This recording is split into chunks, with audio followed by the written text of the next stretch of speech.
कैसे हैं आप सब। मैं क्षमा सिंह। जैसा कि आप लोग देख रहे हैं, जितने भी इसमें एग्जाम आ रहे हैं, क्वेश्चन तो आ रहे हैं, लेकिन अगर आपको देखा जाए अगर एग्जाम में, तो आपको टेक्नोमेट्री के क्वेश्चन ज्योमेट्री के जो क्वेश्चन है आपके बहुत ज़्यादा दिखाई देंगे। क्योंकि अब जो है, जैसे जो भी क्वेश्चन आए, कम से कम आपको 5-6 क्वेश्चन ऐसे हैं जो ज्योमेट्री मेंसुरेशन से पूछे जा रहे हैं। इसलिए आप प्रैक्टिस अपनी इतनी तेज़ बनाइए ज्योमेट्री और इसका मेंसुरेशन क्वेश्चन सॉल्व करने का। ये मत देखिए ये क्वेश्चन या कुछ कोई भी क्वेश्चन मत छोड़िए, छोटा हो बड़ा हो जो भी हो, आप उसको सॉल्व करते जाइए। एक तरह से अपने चैनल से आपको करेंगे कि आप ये चैप्टर जरूर पढ़िए, ठीक है, क्योंकि बहुत ज़्यादा जरूरी। और कैसे करना है आप इसे, जैसे कि अभी इसमें क्वेश्चन मैं ये सॉल्व कर रही हूँ, तो आप ध्यान से देखिए। इससे पहले मैंने वीडियो में जो किया है और जो फार्मूला बताया, अगर आपको दिक्कत हो तो फार्मूला में एक्सप्लेन करके बता दूँ कैसे फार्मूला बना है। कोई कमेंट करिएगा अगर फार्मूले में कोई दिक्कत आपको हो रही पीछे। तो इसमें जो भी जैसे क्वेश्चन कुछ आते हैं जो आपको फार्मूले करने हैं, कुछ क्वेश्चन ऐसे जो आपको फिगर ड्रा करके उसके आंसर को वैल्यू को लेकर आना है। तो ठीक है, एक इस क्वेश्चन पे ध्यान दीजिए। एक समलंबित प्रिज्म के त्रिज्याकार आधार का परिमाप 15 सेंटीमीटर है। इस क्वेश्चन ध्यान दीजिए। देखिए जैसे कि यहाँ एक परिमाप शब्द आया ना, क्या आया है, परिमाप। जैसे त्रिज्याकार, हमने एक त्रिभुज को लिया, ठीक है, हमने एक त्रिभुज को लिया और उसकी जो वैल्यू दी गई वो कितना है, 15 सेंटीमीटर। मतलब कि जो सभी भुजाओं की जो माप होती है वही हमारा क्या कहलाता है, परिमाप। हमारी ये त्रिभुज की जो 15 सेंटीमीटर की भुजा है, इन सभी का जो माप है वही क्या है, हमारा परिमाप। क्लियर हो गया बात। ये कितना आपको दिया, 15 सेंटीमीटर, ठीक है। आगे क्वेश्चन पढ़िए, क्या क्या कहा गया है, इतना आप क्लियर समझे रहेगा। 15 उस त्रिज्याकार क्षेत्र के अंतर्वृत्त की जो त्रिज्या 3 सेंटीमीटर है, यानी कि हमारे त्रिभुज ABC, ठीक है, इतना आपको कॉन्सेप्ट क्लियर हो जाए। उसके बाद आगे जो क्वेश्चन कहा जा रहा है, उस त्रिज्याकार का जो त्रिज्याकार अंतर्वृत्त की त्रिज्या कितने सेंटीमीटर है, 3 सेंटीमीटर है। यानी कि ये त्रिभुज का मेरे यहाँ पे एक केंद्र होगा, त्रिभुजाकार अंतर्वृत्त। अंतर्वृत्त मतलब यहाँ से मैंने एक वृत्त को खींचा, तीनों भुजाओं को छूते मैंने एक वृत्त को खींचा। ये हमें अपने माइंड में रखना है, जो हमारा ओ केंद्र है। इस बात को आप ध्यान दीजिएगा। ओ केंद्र को छूते हुए एक वैल्यू यहाँ से त्रिभुज को काट रही, वो कौन सी, वो है एफ। नामांकन कर देंगे क्या है, एफ। और यहाँ से इसको हटा दीजिए ताकि आप कंफ्यूजन ना हो। 15 सेंटीमीटर के एक परिमाप दिया गया है। और बी को यहाँ से एक बिंदु काटते हुए केंद्र से जाते हुए ए सी के बीच मध्य बिंदु को काट रही, कौन सा, यहाँ पे हो जाएगा आपका ई, ठीक है, इतना क्लियर हो जाइए। और एक यहाँ से लंब डाला गया है केंद्र से होते हुए डी। यहाँ प्रश्न में ध्यान से देखिए। एक समलंबित प्रिज्म के त्रिज्याकार आधार का परिमाप 15 सेंटीमीटर है और उस त्रिभुज के अंतःवृत्त के ये अंतःवृत्त था, मेरा केंद्र था, ठीक है। यहाँ से जो वैल्यू, ये जो अंतःवृत्त दिया, इसकी बात सिर्फ इसकी बात की जाएगी, इसकी बात की जाएगी, इसकी, ये ओ D O E O F जो एक अंतर केंद्र है जो काटा गया है, जो इसकी वैल्यू हो कितनी, 3 सेंटीमीटर है। यदि उस प्रिज्म का आयतन क्या है, इस प्रिज्म का आयतन कितना दिया है, 270 सेंटीमीटर क्यूब हो, तो प्रिज्म की ऊंचाई कितनी होगी, ठीक है, इसकी हमें ऊंचाई निकालनी है। अब आप मतलब बात को क्लियर समझ गए। अब चलिए हम लोग सॉल्व करते हैं। प्रिज्म के अंतर्वृत्त पर निकाल लीजिए, क्या निकालेंगे, प्रिज्म का अंतःवृत्त, प्रिज्म का अंतःवृत्त, प्रिज्म का अंतर्वृत्त ध्यान दीजिए। प्रिज्म का अंतर्वृत्त क्या, O D O E O F. बात क्लियर हो गई। क्या हो जाएगा, चाहे तो आप O E equal to O F equal to O D equal किसके, 3 सेंटीमीटर के। ये बात आपको क्लियर होनी चाहिए। और प्रिज्म का जो परिमाप दिया है, A B plus B C plus A C equal to किसके बराबर है, 15 सेंटीमीटर, ठीक है। मतलब हमारा A B plus B C plus A C equal to किससे है, 15 सेंटीमीटर के बराबर दिया, ये परिमाप दिया गया, ठीक है। क्या है, परिमाप है त्रिभुज का। अब इतना क्लियर हो गया, ये दो वैल्यू आपको पता होनी चाहिए। अब देखिए त्रिभुजाकार का क्षेत्रफल निकाले हैं, क्या निकालेंगे हम, त्रिभुजाकार का क्षेत्रफल। त्रिभुजाकार के क्षेत्रफल ध्यान से आप ये देखिए, ए बी का कटा, ए बी को कौन सा बिंदु काट रहा है, यहाँ से ओ एफ, कौन सा काट रहा है, ओ एफ। तो यहाँ से आप क्या करेंगे, क्षेत्रफल में 1/2 ए बी गुड़े 1/2 ए बी गुड़े कौन सा काट रहा है, ओ एफ, कौन, ओ एफ प्लस ऐसे ही ओ ए बी का हो गया, बी सी का करिए, बी सी 1/2 बी सी गुड़े ओ डी, क्या होगा, ओ डी प्लस 1/2 ए सी गुड़े ए सी गुड़े कौन है, ओ ई, ओ ई। अब आप यहाँ पे ध्यान से देखिए, 1/2 आपका कॉमन होगा, इक्वल टू 1/2 सब में कॉमन है। उसके बाद ओ एफ ओ डी और ओ ई किसके इक्वल है, 3 सेंटीमीटर, किसके, इंटू 3 सेंटीमीटर गुड़े, यहाँ पे ध्यान से देख लीजिए, ए बी प्लस ये आपका ब्रैकेट वाला बच जाएगा ना BC प्लस यहाँ क्या बच रहा है AC। तो यहाँ पे जो वैल्यू होगी 1/2 into 3 into AB BC AC की वैल्यू कितनी है 15 सेंटीमीटर। कितनी है 15 सेंटीमीटर। तो यहाँ से आप ध्यान से देखिए 3 5 जा 15, यहाँ पे कितना है 15 3 है 45 अपान कितना हो जाएगा 2 सेंटीमीटर। इतना पहले आपको क्लियर हो जाएगा कॉन्सेप्ट, ठीक है। इतना आपको अच्छे से समझ में आ गया कैसे हुआ।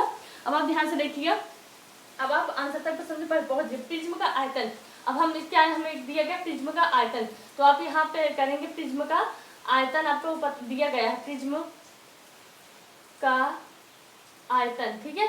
यहाँ थोड़ा सॉल्वेंट के लिए जगह कम बचेगी इसलिए मैं यहाँ पे रफ कर दे रही हूँ, यही मैं आपको समझाऊंगी सॉल्वेंट, ठीक है। 15 सेंटीमीटर जो वैल्यू मुझे चाहिए तो वो मुझे मिल गया, इसको हटा देना यहाँ से। प्रिज्म का आयतन जरा आप देख लीजिए, प्रिज्म का आयतन बराबर होता है आपका आयतन का क्षेत्रफल, फार्मूला आप देखेंगे पीछे जाके, आयतन का क्षेत्रफल और गुणे कितना होता है ऊंचाई। ऊंचाई मैंने यद से आपको प्रदर्शित करके दिखा दिया। प्रिज्म का आयतन आपको मिला हुआ है 270, प्रिज्म का आयतन की जो वैल्यू मिली है कितना मिली 270। इतना आपको कॉन्सेप्ट क्लियर होना चाहिए। और आपका आयतन का जो क्षेत्रफल आया है, प्रिज्म के आयतन का जो क्षेत्रफल आया है, ये प्रिज्म का जो क्षेत्रफल है कितना है 45/2, इतना ही तो आया है। इंटू कितना है ऊंचाई, ऊंचाई आपको निकालनी है तो ऊंचाई आप इधर कर दीजिए, तो आपका 270 यहाँ हो जाएगा। यहाँ कितना हो जाएगा 270 गुणे कितना 2 ऊपर चला जाएगा ना इसके साथ, 270 गुणे डिवाइड में इधर आएगा भाग हो जाएगा, अपान कितना हो जाएगा 45। इसे जरा आप सॉल्व कर लेते हैं इनको तो यहाँ हो जाएगा 2, उसके बाद यहाँ से मल्टीप्लाई करना 2 से 1 जा 14, यहाँ 0 हो जाएगा 2 से 1 जा 14, 1 कैरी। तो इसको मल्टीप्लाई करके क्लियर देख लेते हैं, नहीं तो दिक्कत हो जाएगी, गलत हो जाएगा, ठीक है। मल्टीप्लाई करके वीडियो रोक के तो फिर आपको बता रहे हैं। यहाँ से एक मिनट से यहाँ से देख लेते हैं। दो यहाँ पे 2 से 14, 1 कैरी, 2 2 से 4 1 5, यहाँ पे देख लीजिए, ठीक है। एच का यहाँ हो जाएगा 45 45, यहाँ से डिवाइड करके देख लेते हैं कितना आ रहा है, ठीक है। उसके बाद यहाँ पे 45 से डिवाइड कर देते हैं, 45 यहाँ 14, उसके बाद यहाँ पे आ जाएगा आपका 9, फिर 5 2 जा 19, मतलब कि 12 सेंटीमीटर। यहाँ पे आपका जो आएगा 12 सेंटीमीटर, कितना आएगा 12 सेंटीमीटर। यानी कि आपका कौन सा ऑप्शन सही होगा, डी ऑप्शन यहाँ पे आपका 12 सेंटीमीटर यहाँ पे काटने पे इसका आएगा, ठीक है। ऊंचाई जो इसकी आ रही है 12 सेंटीमीटर आ रही है, तो मतलब प्रिज्म की जो ऊंचाई मुझे निकालनी थी 12 सेंटीमीटर। लेकिन एक चीज इसमें आपको क्या पता होना चाहिए था, प्रिज्म का आयतन जो फार्मूला होता है आयतन के क्षेत्रफल गुणे ऊंचाई, लास्ट में मुझे इसकी जरूरत पड़ी। बाकी आपको मैंने जितना भी बताया सब फार्मूले के अकॉर्डिंग में ही, सॉरी इस फिगर के अकॉर्डिंग ही क्वेश्चन को सॉल्व किया। हमारा केंद्र था, केंद्र से हमारा एक वृत्त खींचा गया था जो कि OD OE OF, और परिमाप हमारा क्या होता है, सभी भुजाओं का माप ही हमारा क्या कहलाता है, परिमाप कहलाता है, ठीक है। तो ये आपको क्वेश्चन अच्छे से शायद कॉन्सेप्ट क्लियर हो गया होगा, तो आप इसको अच्छे से नोट कर लीजिए। और अगर ऐसे क्या है मतलब क्वेश्चन आपको जितने भी ज्योमेट्री सॉरी मेंसुरेशन का भी जितने क्वेश्चन मिले तो सॉल्व करिए, फिर उसके बाद मैं आपको स्टार्ट करूँगी ज्योमेट्री। चलिए नेक्स्ट क्वेश्चन देखते हैं।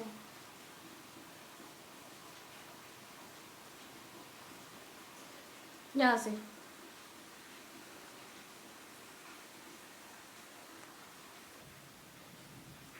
यहाँ से इस प्रश्न को देखिए, यदि एक समबाहुभुज के आंतरिक कोणों का योगफल 1080 मतलब 1080 हो तो उस बहुभुज के कितनी भुजाएं होंगी। इस बात का कॉन्सेप्ट को पहले क्लियर समझिएगा। देखिए मानव यहाँ ऐसा कुछ क्या करेंगे, मानव भुजाओं की संख्या कितनी है, समभुजाओं की संख्या कितनी है, n है, ठीक है।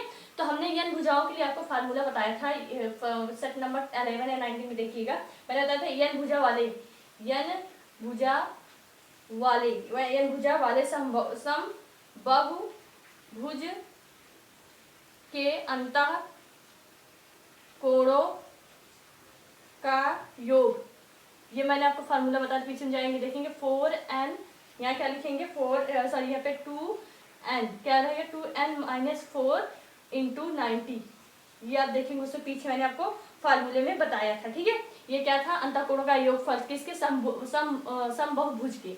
अब इसी के अकॉर्डिंग आपको फार्मूले में रख देना है, तो यहाँ पे आप लिख देंगे 2n - 4 × 90 इक्वल टू आपको जो समबाहुभुज कोणों का योगफल पूरा टोटल दिया है वो कितना दिया है, समबाहुभुज कोणों का योगफल कितना दिया है 1080, कितना दिया है 1080, ठीक है, मतलब 1080 तो यहाँ पे अब क्या है, यहाँ पे इसको क्या करेंगे 2n माइनस 4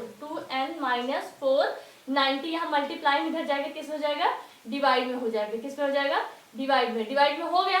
तो अब यहाँ पे ध्यान से देखिए 90 को 1080 में डिवाइड करना, तो 1080 में जब डिवाइड करेंगे 90 को, जरा देख लीजिए कितना आएगा 90, यहाँ से 1 जा करेंगे तो 90 हो जाएगा, यहाँ पे आ जाएगा 8, उसके बाद यहाँ पे आएगा 10 में से 1 180, तो यहाँ पे करेंगे 2 जा तो यहाँ 180 आ जाएगा। तो मतलब कितना है यहाँ पे डिवाइड करने पर 2n माइनस 4 इक्वल टू कितना आ गया है, 12 आ गया है। यहाँ से अगर 2n इक्वल टू करेंगे तो 12 प्लस 4 हो जाएगा, तो 2n इक्वल टू प्लस 4 कितना हो गया, 16 हो गया।